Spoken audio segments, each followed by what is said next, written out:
Assalomu alaykum aziz va qadrdon tinglovchilar. Bugungi navbatdagi hikoyamizni boshlashdan avval sizlarga bitta muhim yangilikni aytib o'tmoqchiman. Ko'pchilik intizorlik bilan kutayotgan qiziqarli hikoyalarimizning davomi aynan sizlar uchun maxsus tashkil etilgan Telegramdagi maxfiy VIP kanalimizga joylandi. Nega aynan VIP kanal? Chunki bu kanal YouTube'ga chiqmaydigan, yanada qorong'u, yanada sirli, yanada dahshatli eksklyuziv hikoyalar jamlangan joy. Ya'ni eng qiziq, eng hayajonli hikoyalar aynan shu yerda sizni eshitishingizga mushtoq bo'lib kutib turibdi. Hozirning o'zidayoq VIP kanalda Qotillikning so'nggi kuni 4-qism, Yangi yil kechasidagi qotillik 2-qism, Eski o'likxona davomi allaqachon yuklangan va undan tashqari qishloq chetidagi maktab va yana bir qancha YouTube'ga chiqmagan hikoyalarni aynan shu kanal orqali eshitishingiz mumkin. To'g'risini aytsam, bizga kuch beradigan narsa bu sizning e'tiboringiz va qo'llab-quvvatlashingiz. Sizning kichik yordamlaringiz tufayli hikoyalarimiz yanada sifatli, ovoz effektlarimiz esa yanada real, yanada vahimali chiqadi. Va eng asosiysi, bu loyihani to'xtatmasdan doimiy davom ettirishga imkon beradi. VIP kanalga obuna narxi atiga 40 ming so'm. Hech qanday oylik to'lov yo'q. Bir martalik va kirish huquqi sizniki. Agar kanalga qo'shilmoqchi bo'lsangiz, hozir ekraningizdagi asosiy kanalga o'tib, shaxsan o'zim bilan bog'laning. Men sizni darhol kanalga qo'shib qo'yaman. E'tiboringiz, ishonchingiz va qo'llab-quvvatlashingiz uchun chin yurakdan rahmat. Endi esa qulayroq joylashib oling, hikoyamizni boshlaymiz.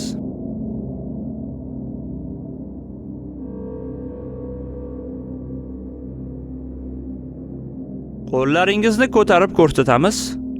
Ha, ana shunaqa. Bizning quvnoq qo'llarimiz raqs tushishni yaxshi ko'radi, to'g'rimi? Ehtiyot bo'ling, endi Qorbobo sehr qiladi. Hozir hamma qo'llarni muzlatib qo'yaman. 1, 2, 3 qo'llarni yashiramiz. Shu bema'ni gapni bugun kun bo'yi quloqni charchatib yuboradigan darajada allaqachon 4-marta eshitdim. Xayriyat, bu bugungi kundagi oxirgi shou tomosha. Shundan keyin barcha qor parchalari bayram libosidagi bolajonlarga aylanib, ota-onalari bilan uyga uchib ketadi. Quyonchalar esa ularning ortidan sakrab-sakrab yo'lga tushadi. Qorbobo va Qorqiz rolini o'ynab, bolalarni xursand qilgan yigit-qizlar soxta soqol va pariklarni, yaltiroq shubalarini yechib, gonorarlarni sanab oladi-da, pulni cho'ntagiga solib, yana oddiy odamlar qatoriga qo'shilib, o'z oilalariga yangi yilni nishonlashga jo'naydi.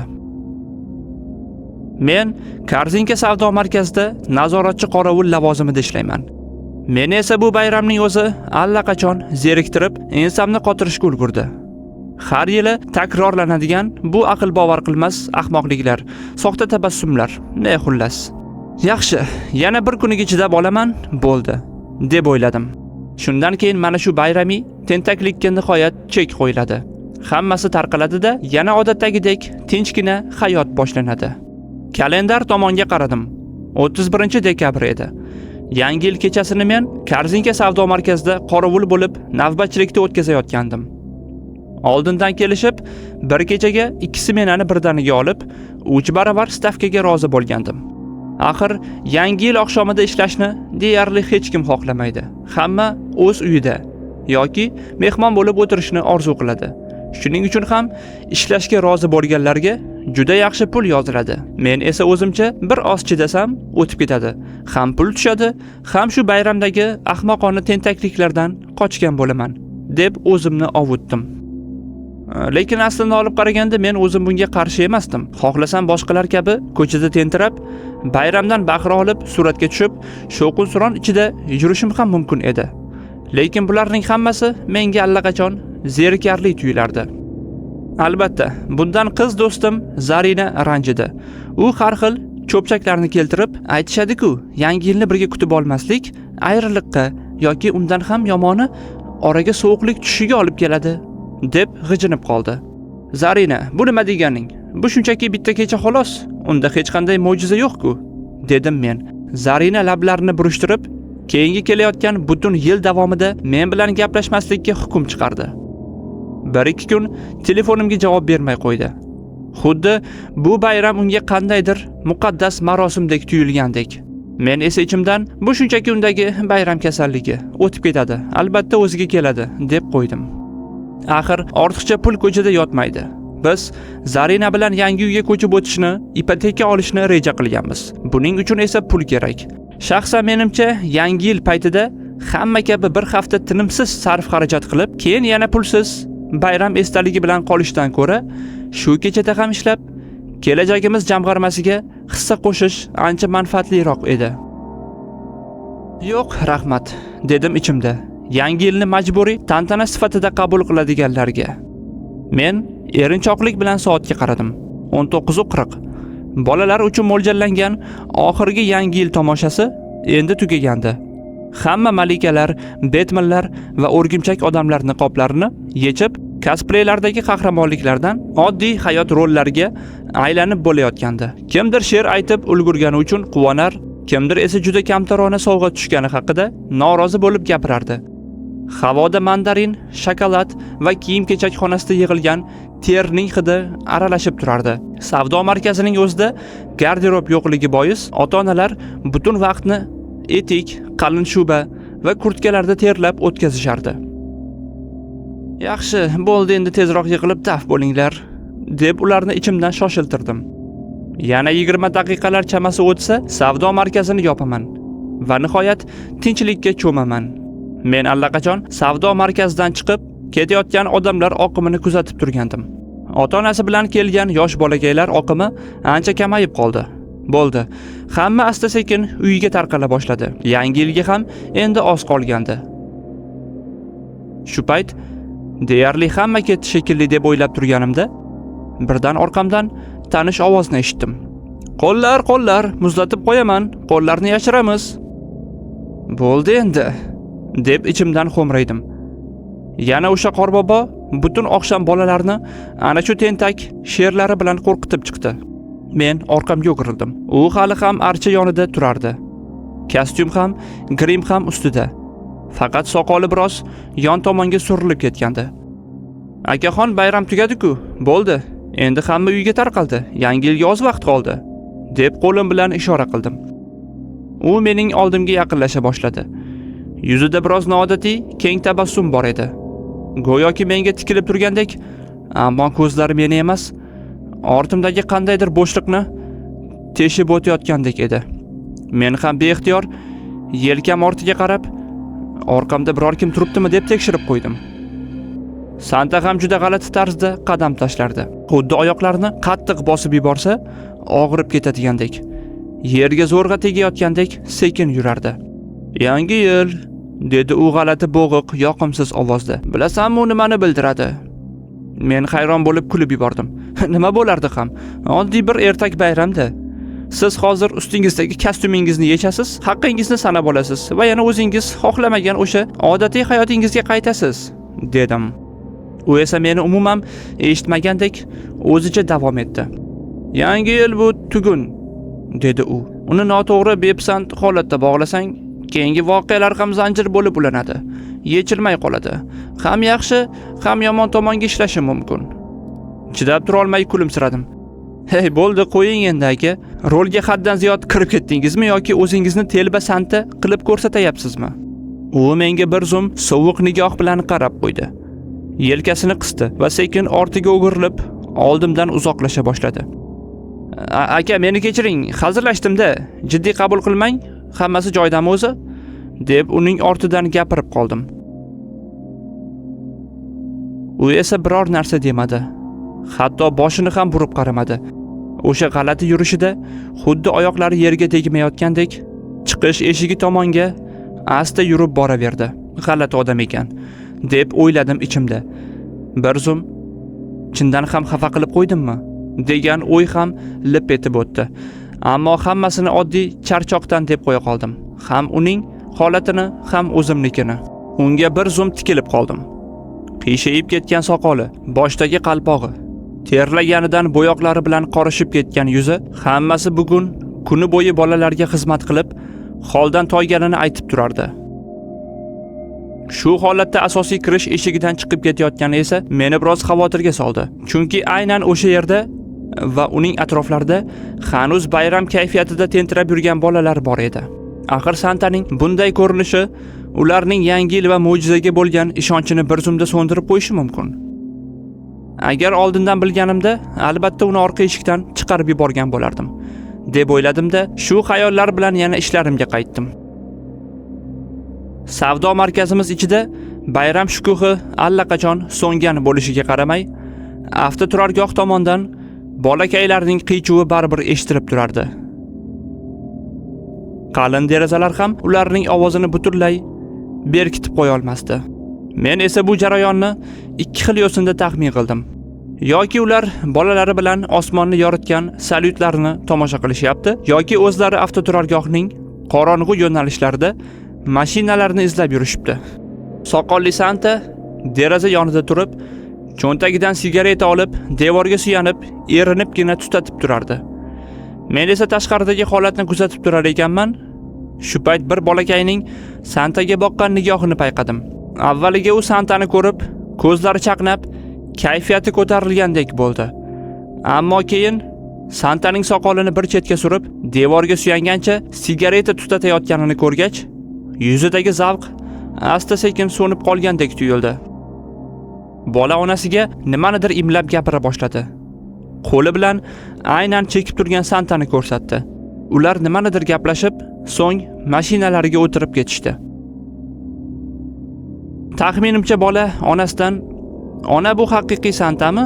Nega u sigareta chekib turibdi?" deb so'ragan bo'lishi mumkin. Ona esa uni chalg'itib, kayfiyatini buzmaslik uchun yana nimanidir aytib, o'zicha ovutgan. Ya'ni ma'lum ma'noda aldab qo'ygandir. Menga qolsa, bolalar ertaroq shuni tushunishsa yomon bo'lmaydi. Santa faqat ertaklarda bor.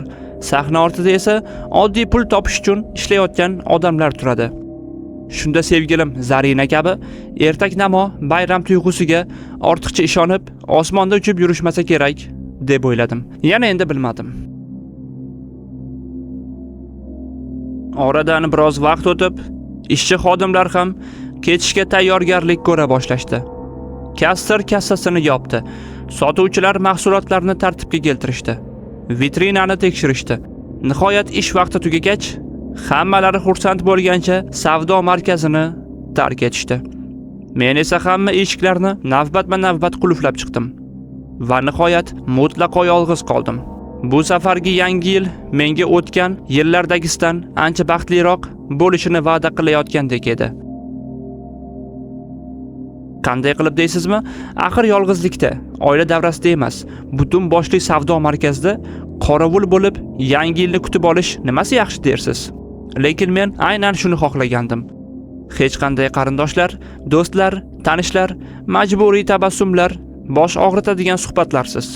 Bu tunni shu yerda tinchlikda o'tkazish menga hatto yoqimliroqdek tuyulardi. Odatdagidek hamma joyni aylanib, tekshirib chiqdim. Hammasi joyda.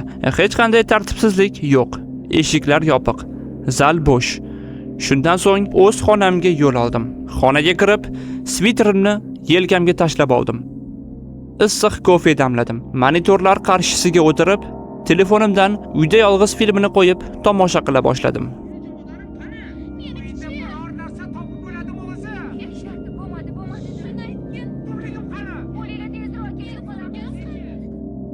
Bunday katta savdo markazida tun odatda biroz vahimali, biroz kayfiyatga bosim qiladigan bo'ladi. Shunday jimjitlik paytida eng mayda shovqinni ham qulog'ingga urilib bezovta qilishi hech gap emas.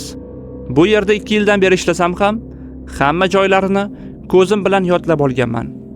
Ekran ortidan ko'rinadigan zal va yo'laklar, sovuq omborxonalar, shaxtalar, hammasi tanish.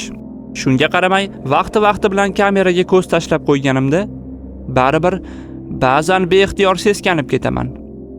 Nimagadir bugungi bayram oldi tunda odatdagidek yangi yil kayfiyati ko'tarilish o'rniga turli o'y-xayollar va mayda qo'rquvlar tez-tez qaytalana boshladi. Shekilli, bugun kun bo'yi asablarim charchagan.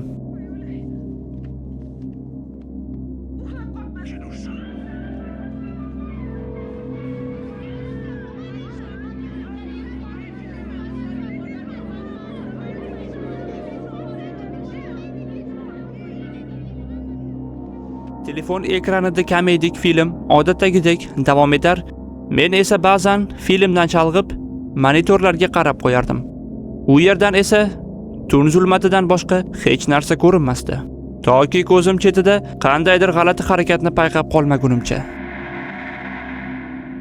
Hammasi odatdagidek edi. Harakat juda kichik, deyarli bilinmas, ammo go'yo rostdan ham sodir bo'lgandek tuyuldi. Telefonimni bir chetga qo'ydim-da, sekin monitorlarga yuzlandim.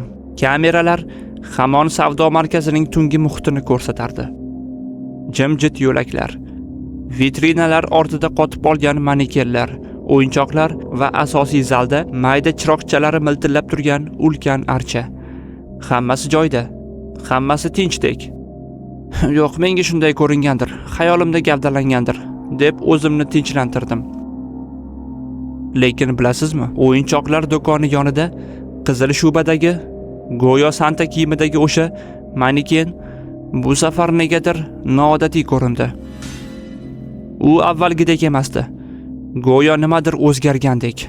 Men aniq uxlab qolmaganman deb o'zimni ishontirish uchun ko'zimni bir necha bor ochib yumdim.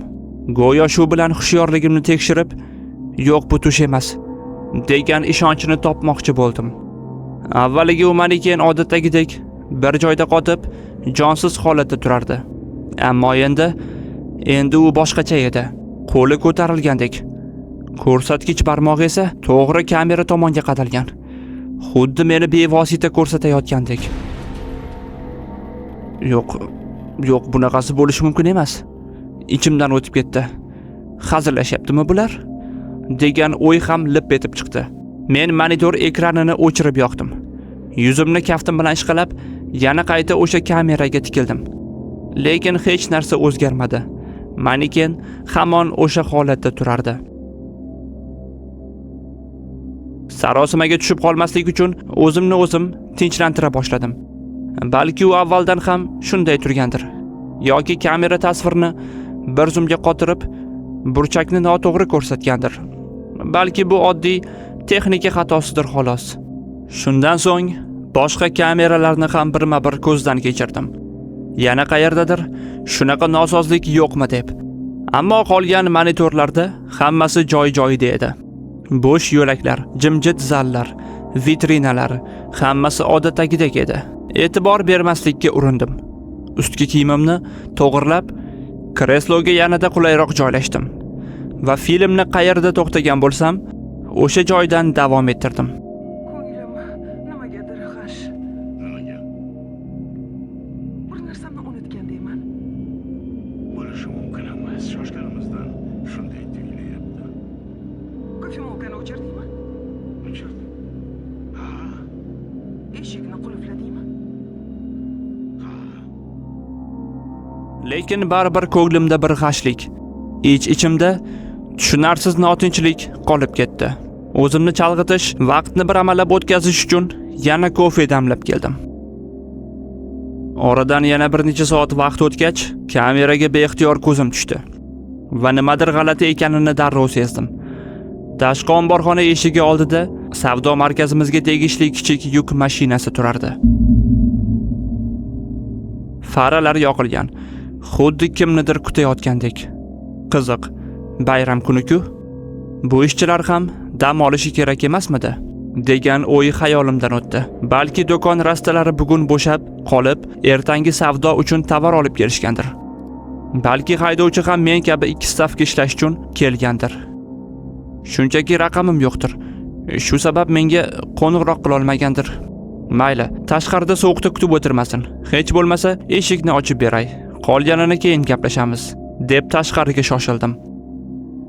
Omborxona eshigini tezda ochdim-da, yuk mashinasi tomonga yurdim.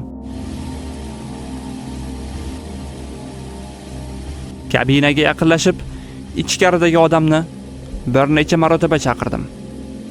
Aka, hoy aka. Javob bo'lmadi. Haydovchi qimir etmasdi ham. Xuddi muzlab qolgan odamdek uxlab qolganmikin deb o'yladim va oynasini sekin taqillatdim. Hoy aka, bo'ldi, kiravering. Meni eshityapsizmi? Yana sukut. Ichimni bezovtalik turtib yubordi.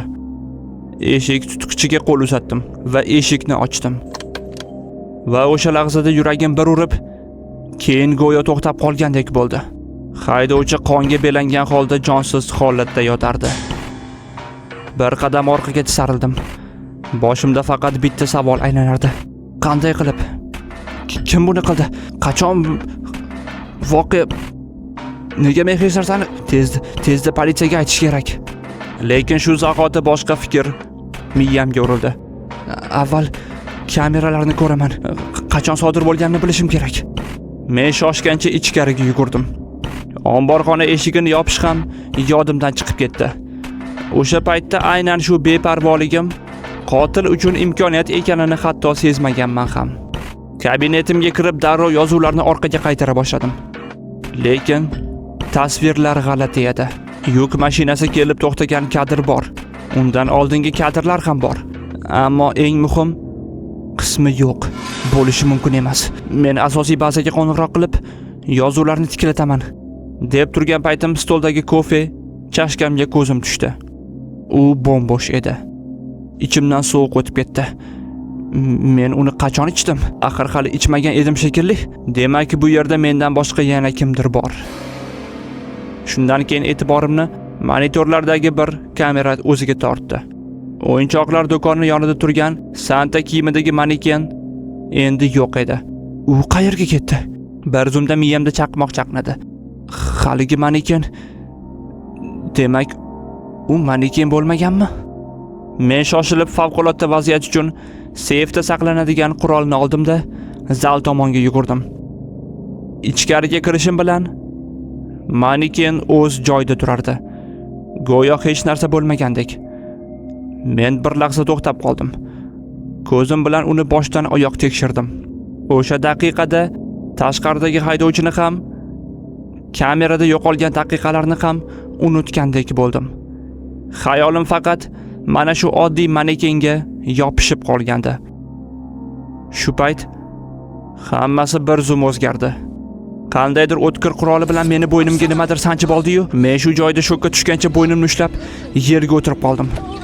O'zingni hayvon deb hisoblayapsanmi? Tizzam bukilib polga cho'kdim. Ovoz chiqarmoqchi bo'ldim, lekin tomog'imdan faqat bo'g'iq, xirillagan nafas chiqdi. Ko'zim oldida esa Santa ko'rinishdagi odam turardi. U sekin niqobini yechdi va men uni tanidim. Bu savdo markazida ishlaydigan xodimlardan biri edi. U menga bir lahza tikildi. Xuddi bu ishni hammasini oldindan rejalashtirgandek sovuqqon nigohida qarab qo'ydi. Keyingi soniyalarda esa nima bo'lganini eslay olmayman.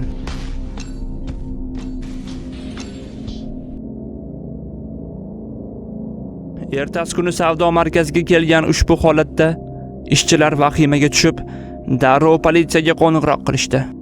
Ma'lum bo'lishicha, kecha tunda do'konga bosqin uyushtirilgan. Kassadagi naqd pullar olib ketilgan. Haydovchi va qorovul yigit shifoxonaga olib ketildi. Ammo haydovchi allaqachon jon bergandi. Qorovul esa jonlantirish bo'limida qoldi. Kamera yozuvlari tekshirilganda Santa ko'rinishdagi noma'lum shaxs avval haydovchini yo'q qilgani, so'ng omborxona eshigi ochiq qolgan paytdan foydalanib ichkariga kirgani ma'lum bo'ldi. U qorovul xonasiga kirib, kompyuterdan nimanidir o'chirgan. Hatto stol ustidagi kofeni ichib ketgani ham ko'rinardi. Bu juda puxta o'ylangan o'g'rilik edi. U aynan bayram kunini tanlagan. Shubha kamroq bo'ladi, savdo markazi yaxshi pul qiladi. Eng ajablanarlisi esa, u hammasini juda aniqlikdagi puxta reja bilan bajargan. Lekin qanday qilib do'kondagi holatlarni oldindan bilgan bo'lishi mumkin? Endi yagona umid qorovul yigitning hushiga kelishi. Faqat shundagina bu tunning asl siri oxirigacha ochilishi mumkin.